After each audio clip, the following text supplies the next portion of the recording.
What's the millennial question? Apparently, millennials as a generation, which is a group of people who were born approximately 1984 and after, are tough to manage.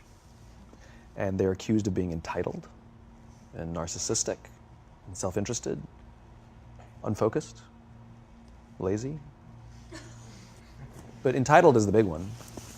And because they confound leadership so much, what's happening is leaders are asking the millennials, what do you want? And millennials are saying, we want to work in a place with purpose, love that. We want to make an impact, whatever that means. We want free food and beanbags. And so somebody articulates some sort of purpose, there's lots of free food and there's beanbags, and yet for some reason, they're still not happy. And that's because they're missing, there's a missing piece. What I've learned is that I can break it down into 4 pieces, right? There are four things, 4 characteristics. One is parenting, the other one is technology, the third is impatience, and the fourth is environment. The generation that we call the millennials, too many of them grew up subject to, not my words, failed parenting strategies, where, for example, they were told that they were special all the time. They were told that they could have anything they want in life, just because they want it, right? They were told, some of them got into honors classes, not because they deserved it, but because their parents complained. And some of them got A's, not because they earned them, but because the teachers didn't want to deal with the parents. Some kids got participation medals. You got a medal for coming in last, right?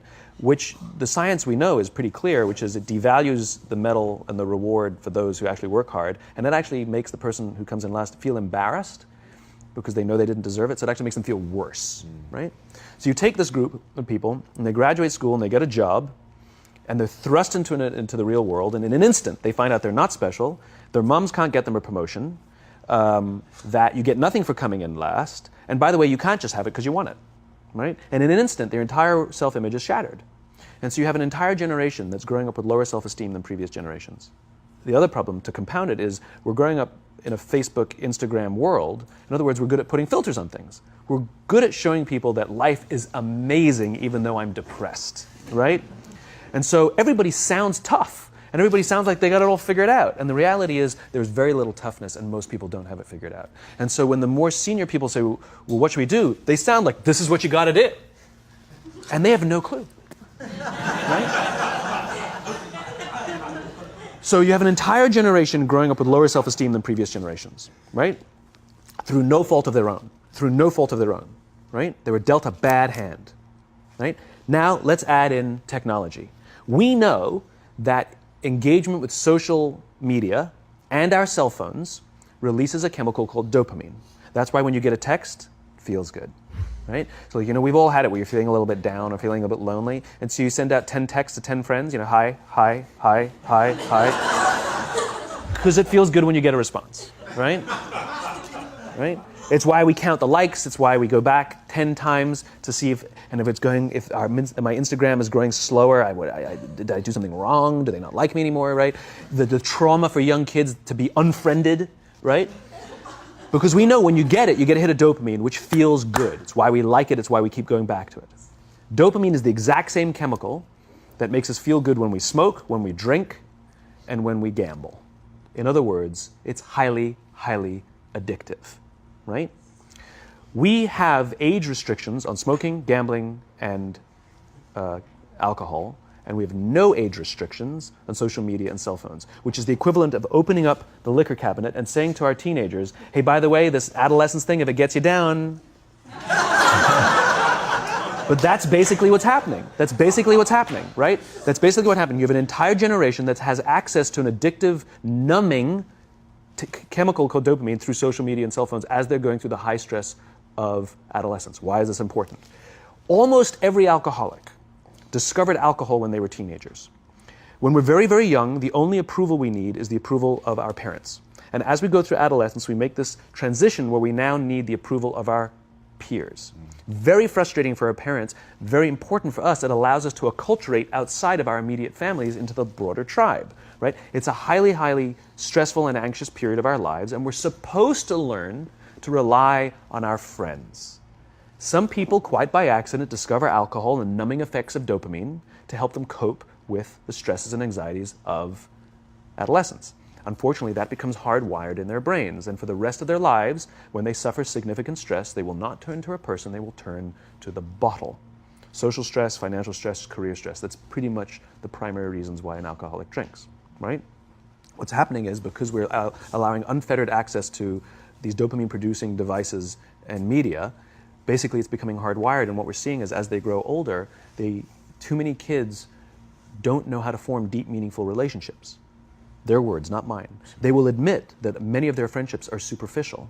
They will admit that their friends, that they don't count on their friends, they don't rely on their friends, they have fun with their friends, but they also know that their friends will cancel on them if something better comes along. Deep, meaningful relationships are not there because they never practice the skill set, and worse, they don't have the coping mechanisms to deal with stress. So when significant stress starts to show up in their lives, they're not turning to a person, they're turning to a device, they're turning to social media, they're turning to these things which offer temporary relief. We know, the science is clear, we know that people who spend more time on Facebook suffer higher rates of depression than people who spend less time on Facebook, right?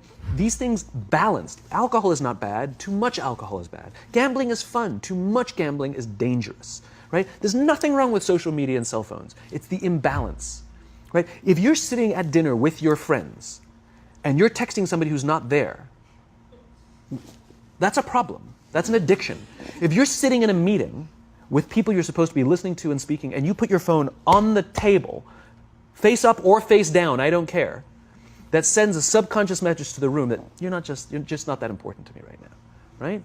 That's what happens. And the fact that you cannot put it away is because you are addicted, right? If you wake up and you check your phone before you say good morning to your girlfriend, boyfriend, or spouse, you have an addiction. And like all addiction, in time, it'll destroy relationships, it'll cost time, and it'll cost money, and it'll make your life worse, right? So you have a generation growing up with lower self-esteem that doesn't have the coping mechanisms to deal with stress, right? Now you add in the sense of impatience, right? They've grown up in a world of instant gratification. You want to buy something, you go on Amazon, it arrives the next day. You want to watch a movie? Log on and watch a movie. You don't check movie times. You want to watch a TV show? Binge. You don't even have to wait week to week to week, right? I know people who skip seasons just so they can binge at the end of the season, right? Instant gratification. You want to go on a date? You don't even have to learn how to be like, hey. You don't even have to learn and practice that skill. You don't have to be the uncomfortable one who says yes when you mean no and says no when you mean no and yes when you... You don't have to swipe right. Bang, I'm a stud. Right? You don't have to learn the social coping mechanisms, right? Everything you want, you can have instantaneously. Everything you want, instant gratification. Except job satisfaction and strength of relationships, there ain't no app for that. They are slow, meandering, uncomfortable, messy processes.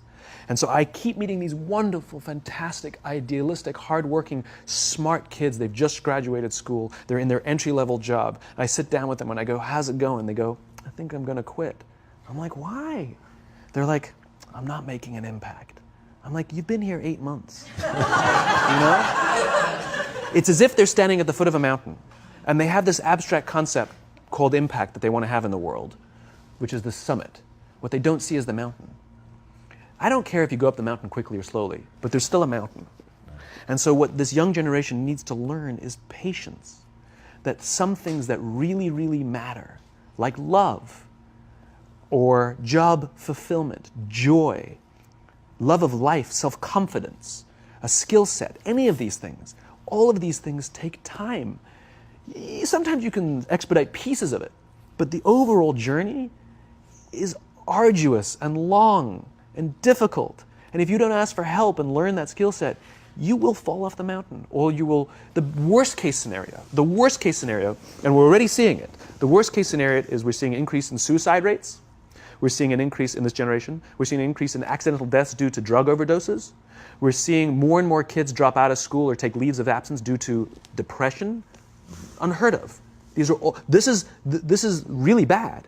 The best case scenario, those are all bad cases, right? The best case scenario is you'll have an entire population growing up and going through life and just never really finding joy. They'll never really find deep fulfillment in work or in life. They'll just waft through life and it'll be just, it's fine. How's your job? It's fine. The same as yesterday.